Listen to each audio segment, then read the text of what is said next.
Shalom à tout le monde.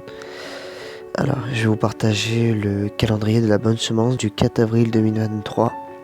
Ils crieront à l'Éternel dans leur détresse, et il les délivra de leurs angoisses.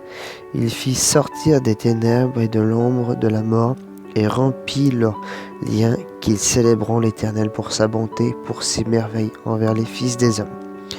Lire Psaume 107, 13 à 15. Comment puis-je être libre? Sylvain, un prisonnier de droit commun condamné à la détention à perpétuité, raconte: pendant 10 ans, j'ai élaboré des plans pour pouvoir m'enfuir de ce lieu redoutable. 10 ans pleins de plans, de vengeance et de haine pour la société, l'humanité. 10 ans pendant lesquels je rêvais nuit et jour d'une vie en dehors de ces murs gris. Un jour, j'allume la radio et je tombe sur une émission au sujet de la Bible. Ce texte est lu et commandé: quiconque pratique le péché est esclave du péché. Si donc le Fils de Dieu et Jésus-Christ vous affranchit, vous serez réellement libre.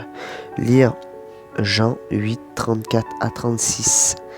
À cet instant, touché au plus profond de mon cœur, je me souviens de nouveau que ma mère m'avait enseigné cela. En fait, j'étais captif de la puissance du péché en moi, de mes convoitises et de Satan. C'était comme si Dieu me disait: tu es bien prisonnier, mais ta véritable prison, ce n'est pas du tout ces murs. En réalité, c'est ton âme qui est prisonnier, et tu es esclave du mal. Je me suis agenouillé, j'ai pleuré, et j'ai prié Dieu: pardonne-moi, libère-moi. Alors, pour la première fois de ma vie, j'ai pris conscience de la proximité de Dieu. Une paix profonde m'a envahi. J'étais libre. J'ai renoncé à mes plans d'invasion. Je voulais maintenant servir Dieu, ici, dans la prison. Jésus est venu sur la terre pour annoncer des bonnes nouvelles aux pauvres, pour proclamer aux captifs la délivrance et aux aveugles le recouvrement de la vue, pour envoyer libres ceux qui sont opprimés. Lire Luc 4, 18, 19. Voilà, je vous partage aussi le petit message, passe le mot.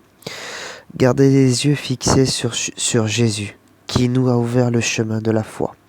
Lire Hébreux 12, 2. Quelle que soit ta situation, garde espoir. Voilà. Je vous souhaite tous une très bonne journée dans la présence de notre Sauveur qui s'appelle Jésus. Que Dieu vous bénisse et qu'il vous garde à vous et toute votre famille et qu'il vous protège surtout. Jésus t'aime.